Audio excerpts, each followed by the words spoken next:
inilatag na mga proyekto at is it working? Ayan. Yun, Oo. oo. So ngayon po ma'am, na ganito ang ating crisis na kinakaharap dahil nga po doon sa nangyayari sa Middle East, taas ang inflation. Ay, yung piso mo ngayon 73 na lang Centavos daw, parang ganon. Oo. Sa palagay niyo ma'am, may sapat na ginagawa ang gobyerno at ano yung ang tawag doon, partikular na sa palagay niyo ay nakakatulong naman talaga? Doris, actually, ang hirap sagutin nung tanong mo dahil parang kahit na sinong Pilipino, mahihirapan na timbangin, tingnan, nakikinabang ba yung ating mga kababayan dito sa patakaran, polisiya o yung steps na ginagawa ng gobyerno.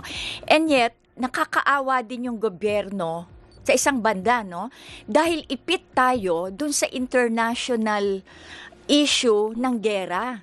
So parang Opo. pero kailangan may magpakita ng ng leadership na ano ngayon ang gagawin natin sa ating mga kababayan, 'di ba? So napakahirap na issue ng governance, yun yung sinasabi natin. Pero walang choice ang gobyerno eh. Oo. Kailangan may mga decision siya at measures na dapat gawin, no? So sa akin hindi ako naiinggit sa posisyon ni President BBM at Ang sakit nitong sa present ulo. administration. Maliban ba dun sa political issue nila ng Vice Opo. President, itong threat sa ating ekonomiya, ito yung mas matindi no? Na kahit iwasan ko yung political so-called antagonist or enemy mo, pero yung gagawin ng gobyerno para sa bayan, yun yung isang napakalaking hamon ngayon, no? Dahil dun sa hinaharap natin na gera. Ang tanong pa rin ulit, 'di ba? Talaga meron akong pregnant pause. Aha. Merong mga nagsasabi, ADB ba ito? Na Yeah. sinasabi na parang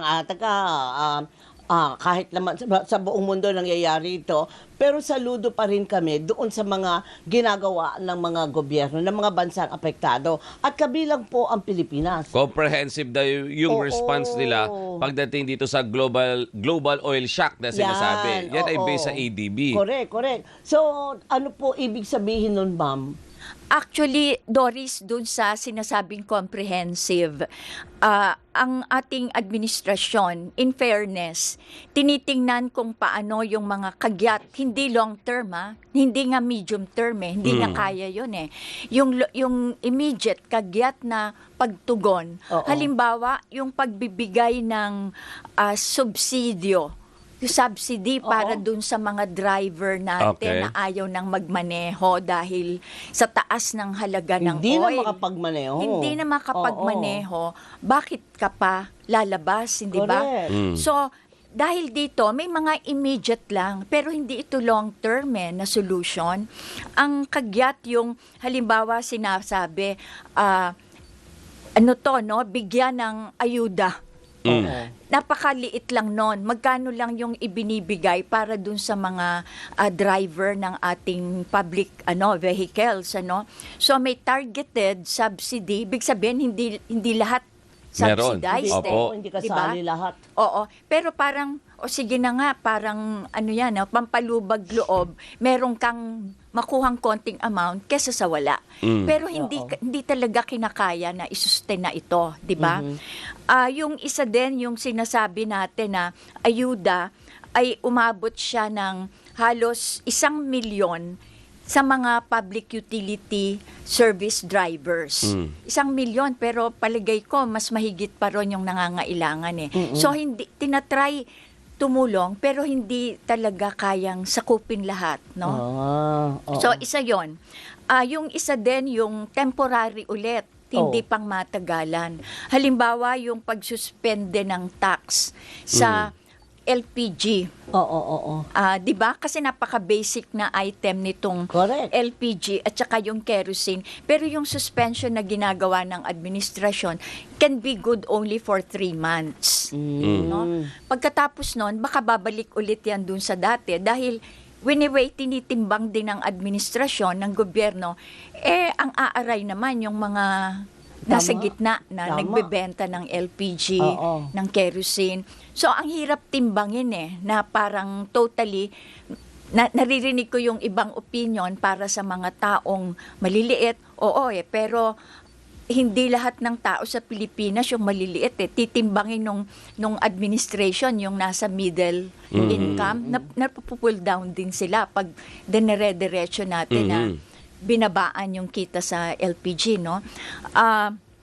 So ito yung mga yung cash assistance temporary lang yan, yung ayuda. Pero hindi nako-cover talaga lahat Pero parang may kasabihan nga tayo, better than nothing. Correct. 'Di ba? Oo, Pampalubag-loob na lang ito. Oo. At sa medium term, ang na-appreciate ko yung effort ng Department of Energy, no? Ang dalawang departamento na napakalaking super busy, yung DSWD, Oo. dahil yung sa pagbibigay ng tulong sa mga nasa ibaba, may listahan, kailangan talagang siguraduhin. Tapos yung Department of Energy, siya yung may negosasyon sa mga pwedeng supplier ng oil. So ito talagang nakita natin na pinagtutulungan talaga ng DOE, no? Na maka-bargain tayo dun sa cost of oil, na ang sinasabi nga ng DOE ay i-roll back yung presyo ng oil o kaya staggered, hindi dire-diretso yung price increase. Oo. Pero ano pa rin at the end of the day, haharapin pa rin natin yung price Ramdam mo increase. pa rin yan Oo. Ramdam mo pa rin. Doc, partner, i-hold lang natin si Doc. May papapasukin lang tayong isang... Kami po yun.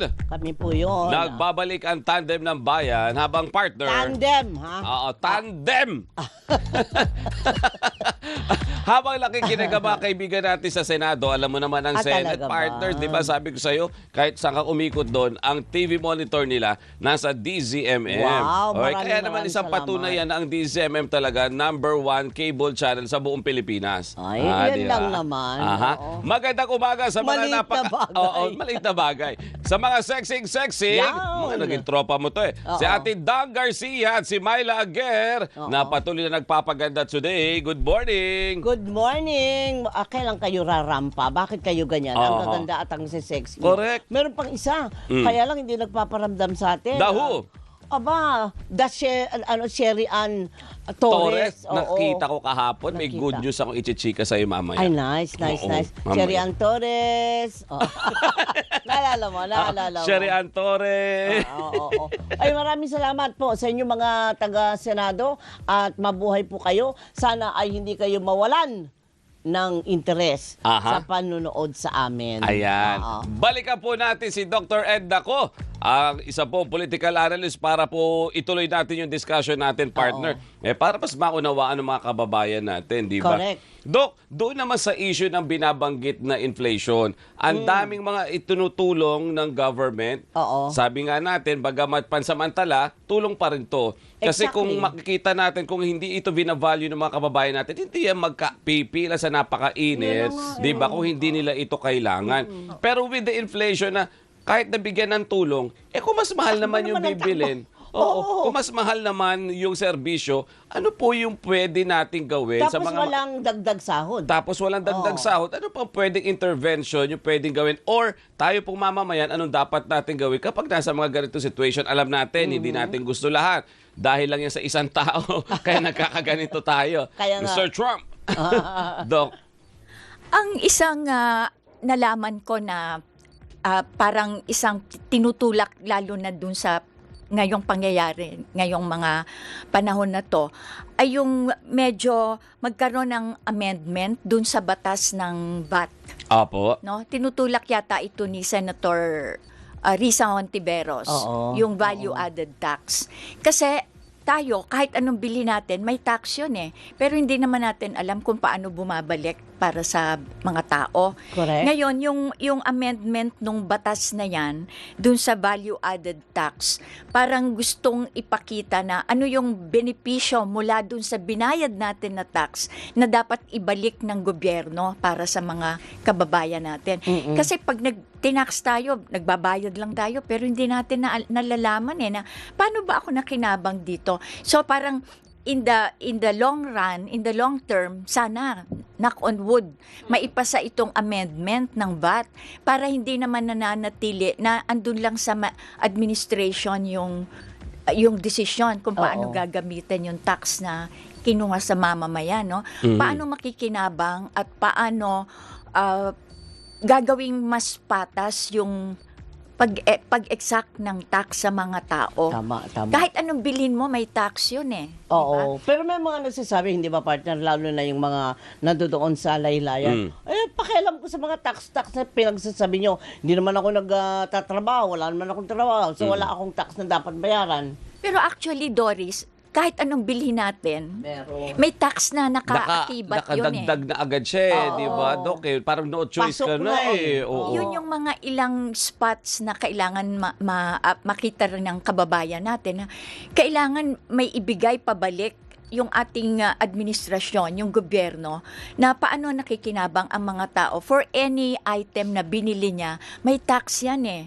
No? So ito dapat isang policy change yan na dapat mabago nga at makita ng kababayan natin.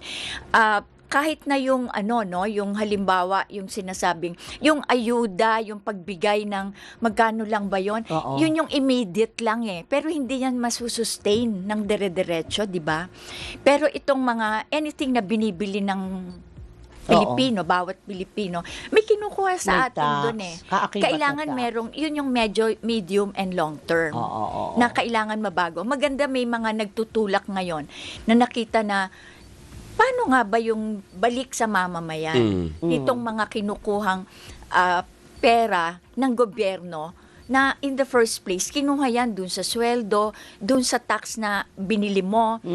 Pero hindi na natin pinapakialaman masyado yun eh, di ba? Paano bumabalik sa atin? Wala Kaya na. mahalaga, sino yung mga tagapagtanggol mo sa Senado at sinong tagapagtanggol mo sa Kongreso na ipapasa nila yung ilang reform, pagbabago dun sa tax natin. Prof, sa palagay mo, dumating na ba tayo doon sa punto na mula nung pandemya, nasanay na yung mga Pilipino sa ayuda? Actually, ayuda is ano lang yan eh, parang immediate short term. No?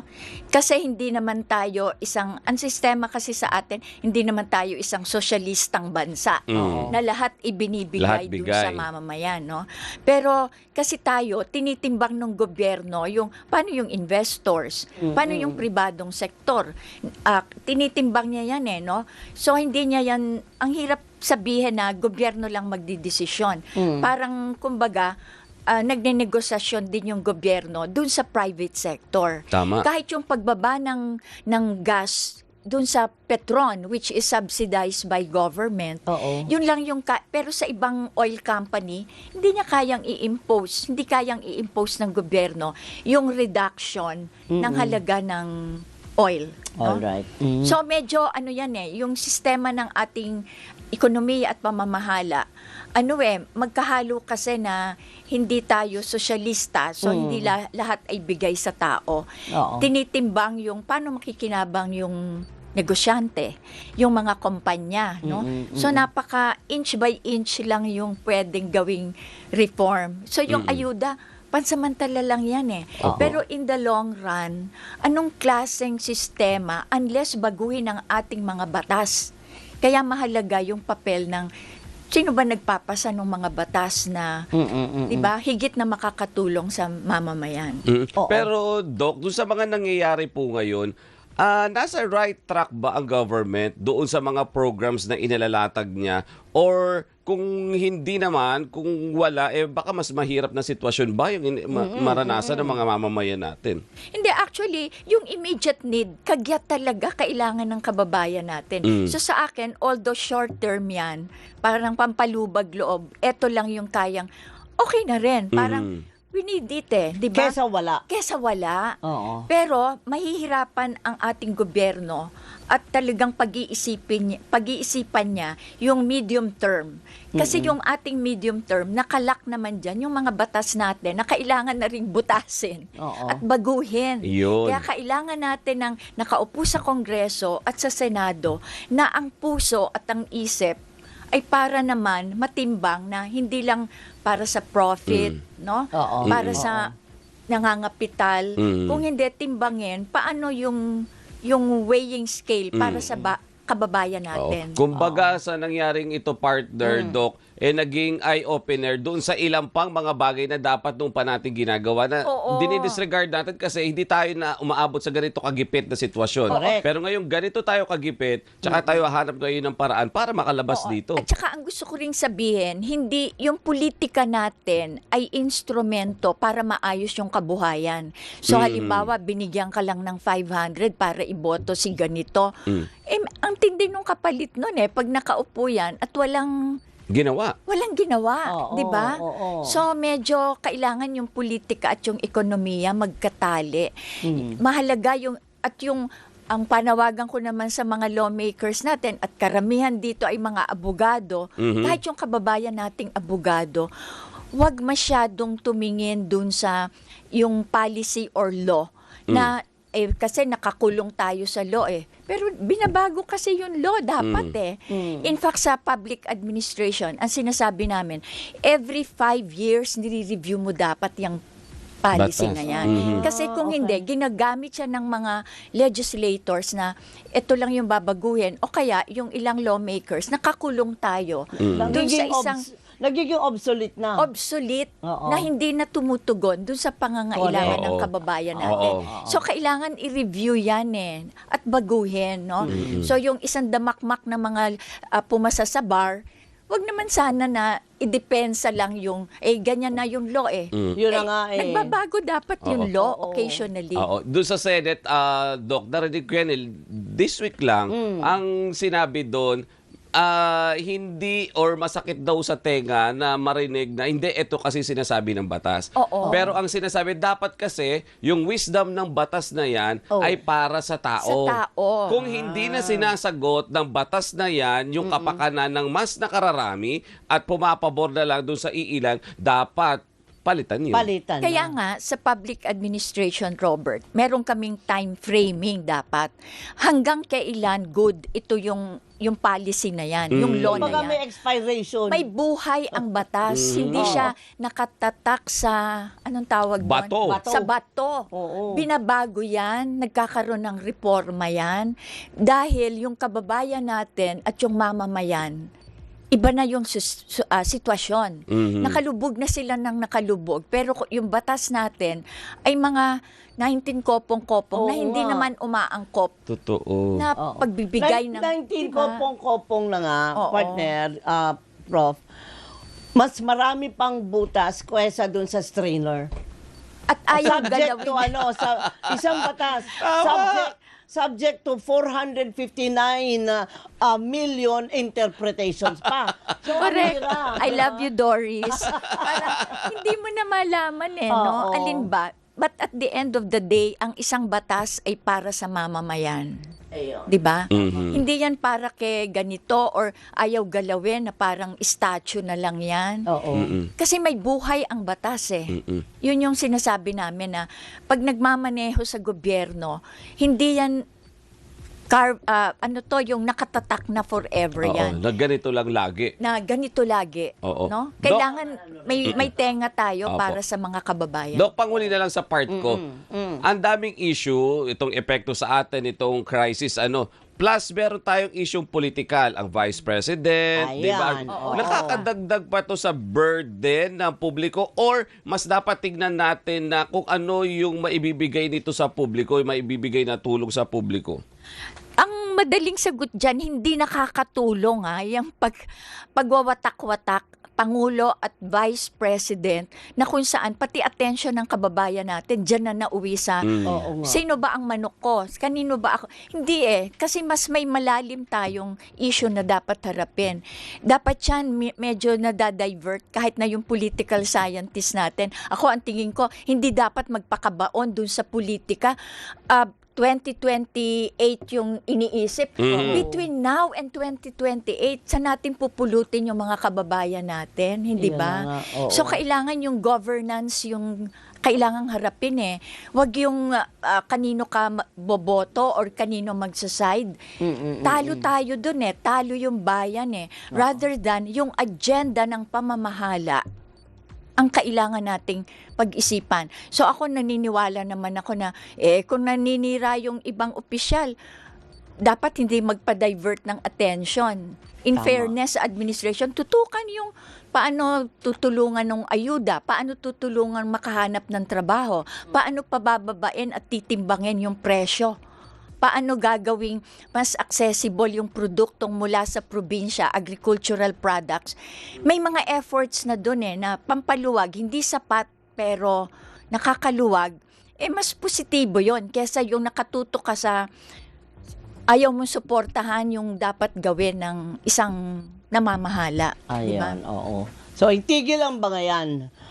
Sinasabi kasi ng mga iba, puro kayo dyan, impeachment. Dapat ito ang inyong inaasikaso. Pero, pag tinanong mo naman sila, mas gusto nila itong bangayan kasi mas sexy tignan at pakinggan. Diba? Interesado, sinusundan ng hearing, partner. Correct.